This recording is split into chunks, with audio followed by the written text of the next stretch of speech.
This is A Glimpse in the Fire, a documented experience of the Anagama wood fire at Peters Valley, New Jersey, in the summer of 2019.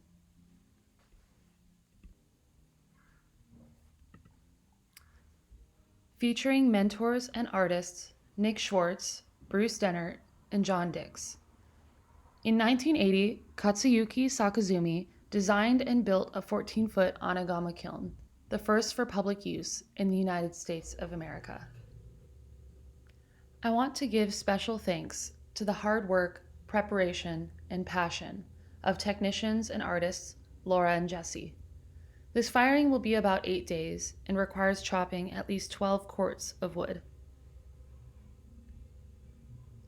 The time began with greenware demos for the firing crew to see how work is built in consideration of withstanding the heat and potential risks of wood firing.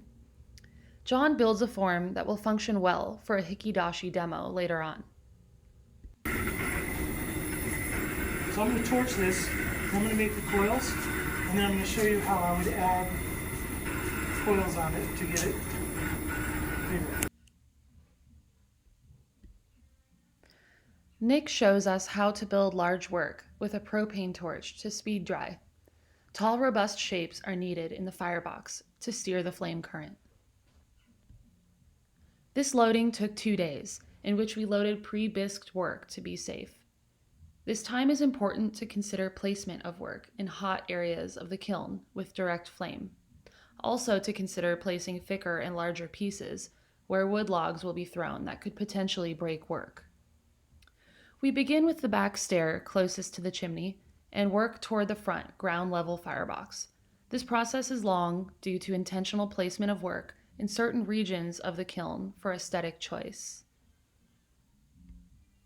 Methods of stilting work on wadding or shells that are refractory and withstand the heat without melting into shelves or other pieces are applied with basic glue and squished onto the shelf for stability.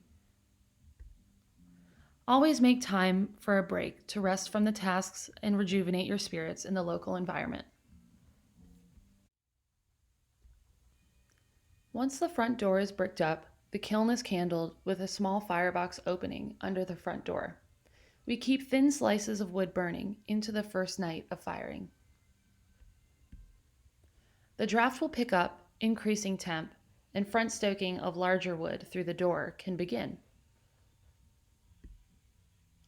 We work in teams to stay smooth, safe, and calm when stoking. We watch for the glowing incandescence of the ceramic works to identify temperature. Then side stoking can begin, where 2 small firebox areas have been designated on either side of the kiln. This is where we decided to create the flame eddy, with a stair halfway back with no shelving, just a tumble sack of sturdier work to catch the toss of wood. We practice safe wood stoking methods to preserve the longevity of everyone's work in the kiln while still building up healthy ember beds. We practice tossing wood on the lawn before firing. It is important to update the next crew member on the shift. The firing is 24/7 and requires staying in good communication by listening to the kiln and to each other.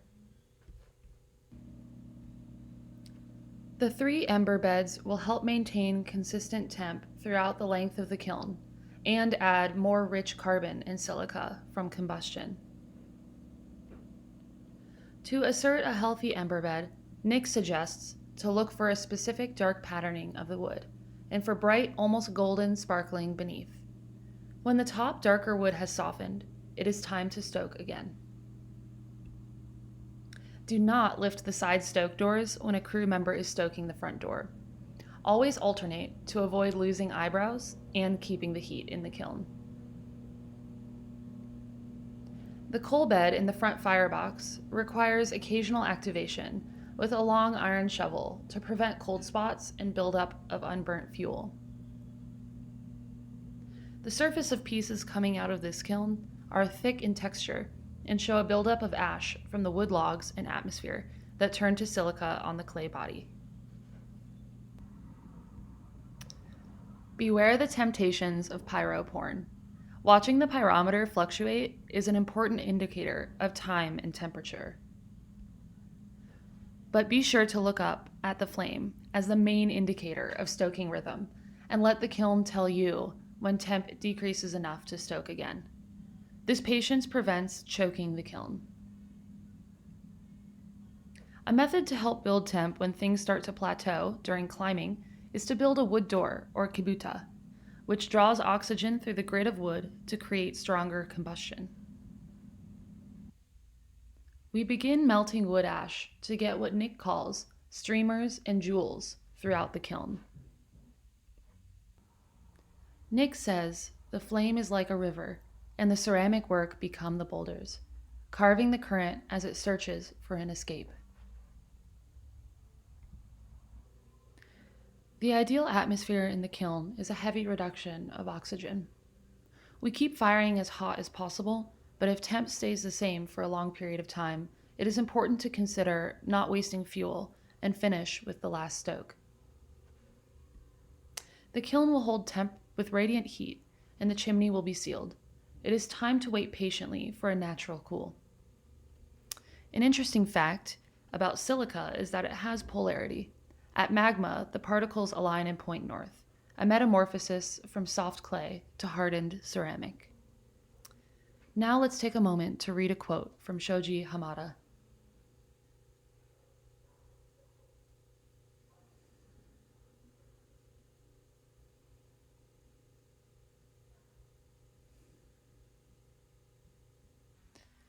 Earlier in the firing, when the kiln temp was approximately cone 6, John demos an exciting technique, hikidashi, or pulling from drawer.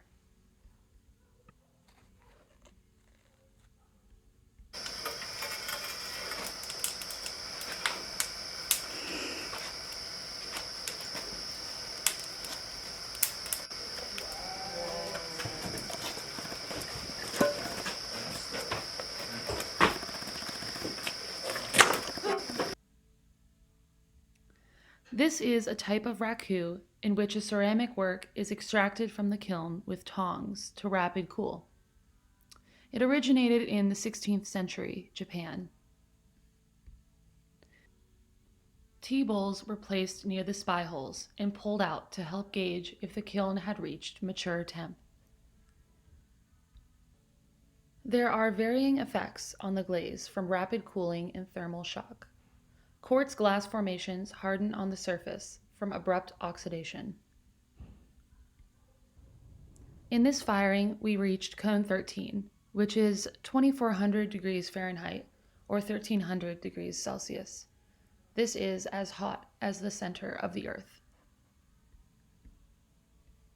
Wood firing as a practice is paying homage to the ones before us.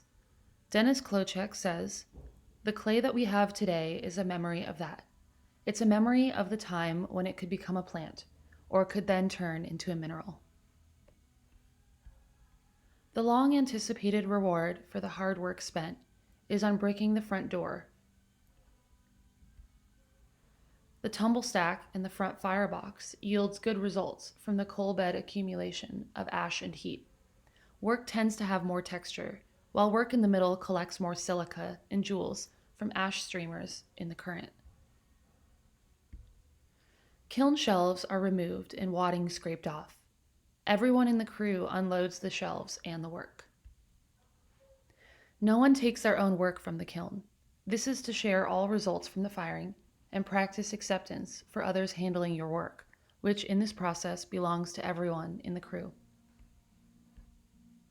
Everything is unloaded in order to showcase variation in aesthetic and success of this firing. Each firing yields different results, unpredictability and surprise. It is a practice of letting go and submitting to the flame. Sometimes work fuses together and requires tapping with a mallet and chisel. Shells and wadding can be removed with pliers and spots touched up with wet sanding or a Dremel.